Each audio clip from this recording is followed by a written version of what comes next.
سنو، شریعت کا مدار نقل کے اوپر ہے، عقل کے اوپر نہیں ہے۔ شریعت کی گاڑی کا پہیا قاعدہ ہے، فائدہ نہیں ہے۔ تم بزنس مائنڈ ہو، دین کو بزنس بناتے ہو، اس لیے فائدہ فائدہ فائدہ فائدہ۔ تو عرض کرنے میں بہت فائدہ ہے۔ دیکھا یار لوگوں نے، واہ واہ کیسا مبارک دن ہے، اب کیسی پرنور فضا ہے، ایک دن میں سال بھر کی کمائی ہو جاتی ہے۔ اس سے زیادہ حضرت کا فیض اور کیا پہنچے گا؟ ہم نہیں کہتے، اگر دیوبند کہتا تو تم بڑے آسانی سے کہہ دیتے کہ یہ تو دیوبندی بول رہا ہے، یہ تو دیوبند کا فتویٰ ہے۔ سے بتاؤ، خواجہ ہند حضرت شیخ معین الدین اجمیری رحمت اللہ علیہ کے پیر تھے کہ نہیں تھے؟ ان کے پیر کا نام کیا تھا؟ ہارونی ان کے پیر کا نام تھا۔ شیخ عثمان ہارونی کا پہلے انتقال ہوا کہ خواجہ اجمیری کا پہلے انتقال ہوا؟ شیخ عثمان ہارونی خواجہ اجمیری کی زندگی میں انتقال کر گئے تھے۔ خواجہ اگر عرس و چادر والے ہوتے تو اپنے پیر حضرت شیخ عثمان ہارونی کے مزار پر عرس کرتے، چادر چڑھاتے اور میلہ لگاتے، لیکن کوئی مائی کا لال کسی مستند تاریخ کے حوالے سے دکھا نہیں سکتا ہے کہ خواجہ اجمیر نے کسی ولی کے مزار پر چادر چڑھایا ہو اور عرس کیا ہو، اور کوئی نہیں دکھا سکتا کہ غوث العظم نے، خواجہ بغداد نے اپنے پیر کا عرس منایا ہو۔ تو غوث کا دامن ان کے ہاتھ میں ہے جو بے عرس والے ہیں، جو بے چادر والے ہیں۔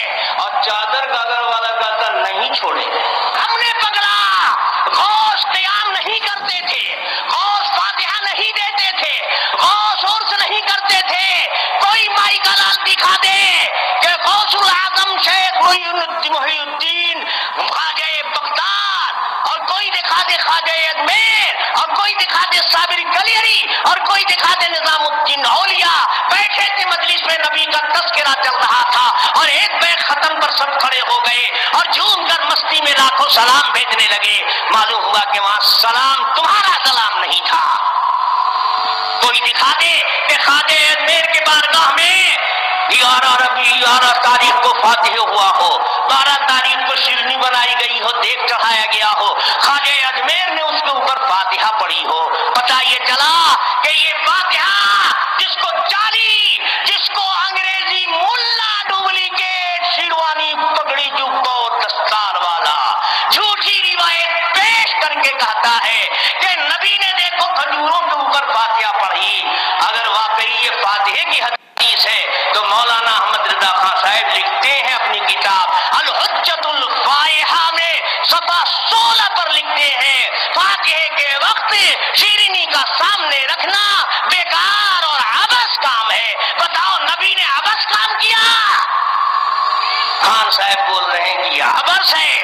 معلوم ہوا کہ خان صاحب بھی جانتے ہیں کہ یہ سب حدیث فاتحے کے ثبوت کے لائق نہیں ہے، جعلی اور زدیل باتیں ہیں۔ اگر کوئی چیز حدیث سے ثابت ہوتی تو اس کو عبث و بیکار کہنے والا کہاں جائے گا؟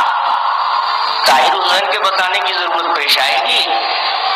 تم نے تو خان صاحب کا بھی حلیہ بگاڑ دیا، ایسا اجتہاد کیا کہ خان صاحب کی بھی کھٹیا کھڑی ہو گئی۔ خان صاحب کہتے ہیں فاتحے کے وقت میں شیرنی کا سامنے رکھنا محض جہالت ہے، عبث و بیکار کام ہے۔